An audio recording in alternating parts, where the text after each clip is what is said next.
La chancelière allemande Angela Merkel et la reine d'Angleterre ont eu droit à un pareil accueil sur le sol français, preuve de la considération que la Grande France porte à la Côte d'Ivoire depuis l'accession du président Alassane Ouattara à la magistrature suprême.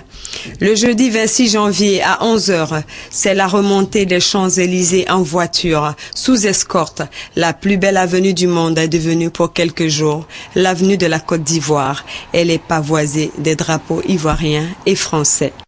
Le président de la République et le ministre français de la Culture et de la Communication, Frédéric Mitterrand, sacrifie à la traditionnelle cérémonie de dépôt de gerbes de fleurs sur la tombe du soldat inconnu. Cérémonie marquée par le salut au drapeau, suivie de l'exécution des hymnes nationaux des deux pays, celui de la Côte d'Ivoire, l'abidjanaise, exécuté avec maestria par la garde républicaine française et la marseillaise.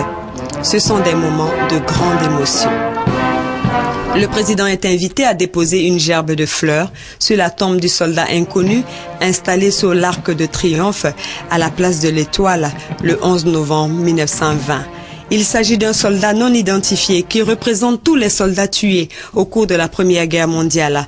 En 1923, une flamme éternelle est allumée. Elle est ravivée tous les soirs à 18 h 30. Dans le livre d'or du soldat inconnu, le président ivoirien écrira ces mots avec notre très vive émotion. De nombreuses personnalités ont effectué le déplacement aux côtés du président ivoirien, de même que la diaspora ivoirienne qui a investi l'avenue des Champs-Élysées pour saluer son président. Merci beaucoup. Merci. À 17 h, le palais de l'Élysée, hôtel particulier parisien situé au 55 rue du Faubourg Saint-Honoré dans le 8e arrondissement, le siège de la présidence de la République et de la résidence officielle du président de la République française depuis la Seconde République, accueille son Excellence M. Alassane Ouattara, président de la République de Côte d'Ivoire. Une centaine de journalistes, photographes et caméramans pour immortaliser l'événement. Un accueil royal pour ce président démocratiquement élu le 28 novembre 2010. Honneur militaire, accolade et poignée de main chaleureuse pour deux personnalités qui se connaissent bien et qui s'estiment mutuellement. Le président Nicolas Sarkozy n'a-t-il pas révélé à la presse qu'il était fier d'accueillir son homologue ivoirien? Après un tête-à-tête qui a duré plus d'1 heure, au cours duquel les deux hommes ont jeté les bases du nouvel accord de défense entre la France et la Côte d'Ivoire. L'ancien accord signé en 1961 commençait à dater. La presse a été ensuite invitée au salon Napoléon III du palais de l'Élysée pour une déclaration commune. Le premier à prendre la parole est le locataire des lieux, le président Nicolas Sarkozy, qui a qualifié son homologue d'homme de conviction, d'homme courageux et de démocrate. Très ému, le chef de l'État ivoirien a remercié le président français pour la contribution déterminante de son pays au retour de l'ordre constitutionnel en Côte d'Ivoire. Les deux chefs d'État ont livré leur vision de la nouvelle coopération militaire entre leurs deux pays. Une coopération entre les forces ivoiriennes et les forces françaises qui va porter sur l'équipement et sur la formation des hommes. Le président Ouattara peut compter sur la solidarité de la France. Nous avons signé un nouvel accord de défense. Je remercie le ministre de la Défense, Gérard Longuet, de la part qu'il y a prise. Accords qui sont publiés. Accords qui montrent que la France est aux côtés de la Côte d'Ivoire dans sa quête de sécurité. Mais l'armée française n'a pas vocation à s'ingérer ni de près ni de loin dans les affaires de la Côte d'Ivoire. Cette période, qui était la période du lendemain de la fin de la colonisation, est définitivement révolue.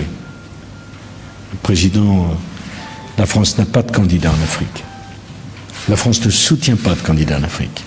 La France est intervenue aux côtés du président Ouattara parce que les Nations Unies avaient reconnu l'élection du président Ouattara, la validité des élections, la régularité de la campagne. Et maintenant, la France va mettre tout son effort pour aider les Ivoiriens à reconstruire leur pays, à assurer la sécurité pour chacun et à donner un avenir à tous les jeunes Ivoiriens. C'est un traité totalement transparent l'accent est mis sur la formation, sur l'équipement, et nous considérons que ceci est opportun. Et la France continue d'avoir besoin de la Côte d'Ivoire, et la Côte d'Ivoire également, et surtout a besoin de la France. Mais bien entendu, nous souhaitons régler nos problèmes en Côte d'Ivoire, entre Ivoiriens. Les deux chefs d'État ont donc dépoussiéré l'ancien accord de défense signé en 1961. Et on peut le dire, c'est une nouvelle page qui s'ouvre dans les relations entre la Côte d'Ivoire et la France. Une nouvelle ère basée sur la confiance et le respect mutuel. Cet accord revisité devrait, pour être validé, être ratifié par les parlements français et ivoiriens.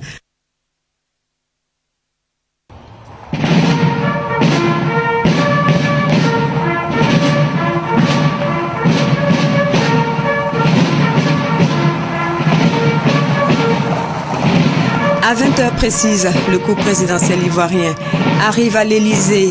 Il est accueilli sur le perron par le couple présidentiel français.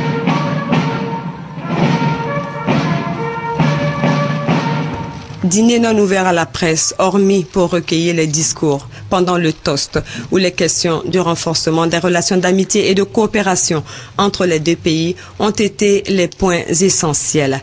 Les deux hommes se sont appelés par leur prénom, signe de la grande amitié qui les lie. Le président de la République française a réaffirmé l'attachement de la France à la Côte d'Ivoire. Cher Alassane, je veux vous dire combien Carla et moi-même sommes heureux de vous accueillir. C'est un ami proche, en représentant d'un pays particulièrement cher au cœur de tous les Français que nous vous recevons ce soir. À vous et à tous ceux qui vous accompagnent, nous souhaitons très chaleureusement la bienvenue. J'ai encore en mémoire le déplacement que j'ai effectué en mai dernier en Côte d'Ivoire pour votre investiture, Monsieur le Président. Je me souviens de la ferveur et de l'enthousiasme des Ivoiriens. En ce 21 mai 2011, à Yamoussoukro, un espoir nouveau se levait. Et cet espoir, c'est vous qui l'incarniez. Après plus d'une décennie de divisions, d'affrontements, de souffrances, de violences, la Côte d'Ivoire renouait avec l'héritage du président Félix Houphouët-Boigny. La même où il est né, la même où il est enterré. Fidèle aux valeurs de concorde, d'unité, de tolérance qu'il n'a cessé de défendre, la Côte d'Ivoire reprenait résolument le chemin de la paix, le chemin de la démocratie. La visite d'État que vous entamez aujourd'hui est l'occasion de saluer le renouveau de la Côte d'Ivoire. Cher Alassane, il y a un an à peine, la Côte d'Ivoire, c'était le chaos. Je tiens à redire toute l'admiration de la France pour le courage et la dignité avec lesquels vous avez tenu bon dans cette épreuve. Jamais vous n'avez, durant ces longs mois, douté que la cause de la démocratie l'emporterait. Jamais vous n'avez douté que la volonté librement exprimée par le peuple ivoirien finirait par prévaloir. Et tout au long de cette crise, la France s'est tenue résolument à vos côtés. C'est un grand honneur qui est ainsi fait à mon pays et aux Ivoiriens, dont nul n'ignore l'attachement à la France, notre ami. En effet, la Côte d'Ivoire et la France ont en partage plus d'un siècle d'histoire commune. Ces liens historiques sont renforcés par l'usage de la langue française qui nous permet, nous, une grande ouverture sur le monde. Je voudrais signaler que sur le sol français vit une importante communauté ivoirienne pour qui la France est une seconde patrie. De nombreux citoyens français ont également fait le choix de s'installer en Côte d'Ivoire, où ils vivent en parfaite harmonie avec leurs sœurs et frères ivoiriens. Monsieur le Président, cher Nicolas, depuis son accession à l'indépendance, la Côte d'Ivoire entretient avec la France d'excellents liens d'amitié et de coopération fondés sur le respect mutuel et la volonté commune d'établir un partenariat équitable au bénéfice des Ivoiriens et des Français. À la faveur de cette visite d'État, c'est donc une relation de confiance et d'estime réciproque que nous célébrons aujourd'hui. C'est un ami sincère que je rends visite à la France. Monsieur le Président, j'apprécie la force de vos convictions, votre courage et les grandes ambitions que vous nourrissez pour votre pays, pour l'Europe et pour toutes les nations éprises de paix, de justice et de liberté.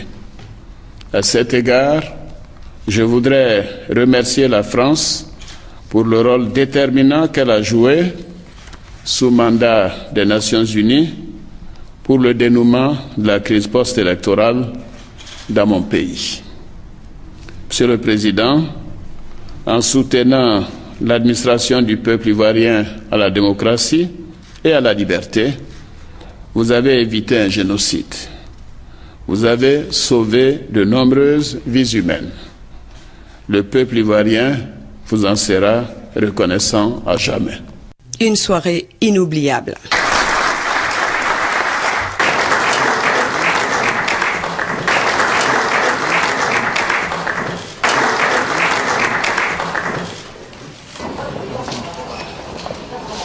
Dès 8 heures le lendemain, c'est le MEDEF, le mouvement des entreprises de France, composé des hommes d'affaires et entrepreneurs les plus puissants de l'Hexagone, qui reçoit le président Alassane Ouattara. L'hôte de marque de la France, économiste et banquier de renom, a décliné son programme de relance économique et invité les investisseurs français à venir ou à revenir en Côte d'Ivoire, un pays en plein essor. Le FMI prévoit une croissance économique en termes réels en 2012 entre 8 et 9% et en 2012. Et la Côte d'Ivoire se retrouve donc dans le groupe de tête des pays dont le taux de croissance est le plus élevé au monde. Ces prévisions montrent que tous les secteurs, que ce soit le secteur primaire, secondaire ou tertiaire, contribueront à l'accélération de la croissance. Le taux d'investissement qui était resté en moyenne inférieur à 10% du PIB durant les 10 dernières années devrait augmenter de 5 points de pourcentage en 2012.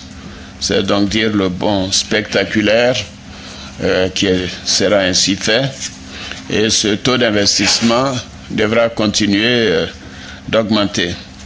Le ministre français chargé du commerce extérieur a affirmé que la Côte d'Ivoire peut compter sur l'aide de la France.